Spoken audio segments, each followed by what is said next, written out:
मैं इसके पक्ष में नहीं हूं कि जैसा वातावरण बन गया है, जैसा माहौल बन गया है, जैसे दृश्य देखे जा रहे हैं, उन दृश्यों को देखने के बाद में यूज एंड थ्रो वाला सिस्टम इस देश में नहीं चलेगा। अब तक यही होता रहा इस देश में, यूज एंड थ्रो।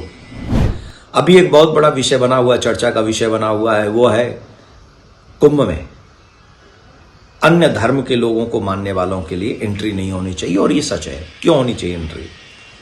मैं इसके पक्ष में नहीं हूं कि जैसा वातावरण बन गया है, जैसा माहौल बन गया है, जैसे दृश्य देखे जा रहे हैं, उन दृश्यों को देखने के बाद में यूज एंड थ्रो वाला सिस्टम इस देश में नहीं चलेगा। अब तक यही होता रहा इस देश में, यूज एंड थ्रो।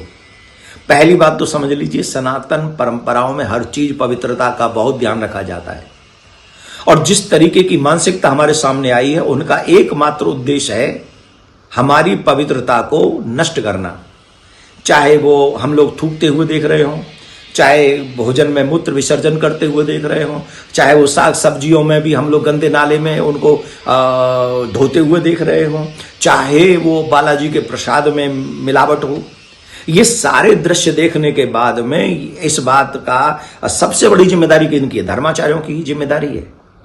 ये जिम्मेदारी धर्माचार्यों की है कि अपने धर्म की तीर्थों की पवित्रता बनाए रखें।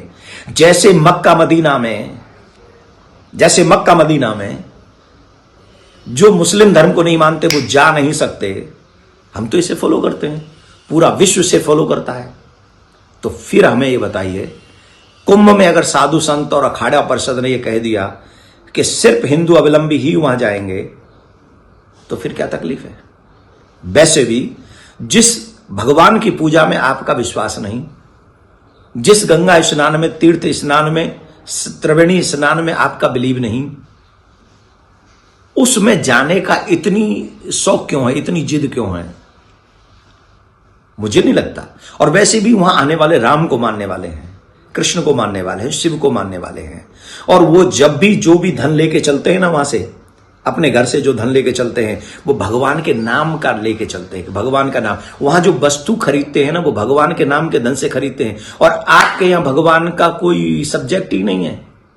तो वो धन जब आपके यहां आएगा, जो राम के नाम का निकला हुआ है, कृष्ण के नाम का निकला हुआ है, शिव के नाम का निकला हुआ है, तो ये भी मौलानाओं को या उन धर्म के धर्म गुरुओं को ये बताना चाहिए कि वो हलाल होगा कि हराम होगा। अगर हराम होगा तो फिर इससे भी आपका धर्म नष्ट हो जाएगा। आपके आने से आपका धर्म नष्ट होता हो तो ये ठीक नहीं है। तो मैं इस बात से सहमत हूं अखाड़ा परिषद के इस विचार से कि वहां पर हिंदू धर्मावलंबी ही जानी चाहिए, क्योंकि पवित्रता हमारे धर्म में एक महत्वपूर्ण हिस्सा है। जिसे कहते हैं ना, तप, दया, दान और शौच। शौच माने पवित्रता। ये चौथा चरण है धर्म का, और चौथे चरण को तोड़ने का प्रयास किसी को नहीं करना चाहिए। आप लोग भी इस बात का ध्यान रखें, और जब वहां जाएं कुंभ में, तो आगे की बात मैं आगे बताऊंगा, लेकिन जब भी कोई वस्तु खरीदें तो एक बार उसे उसका नाम, उसका काम अवश्य पूछ लें, जिससे सनातनियों से ही हम अपनी पवित्रता बनाए रखें। जय श्री राम।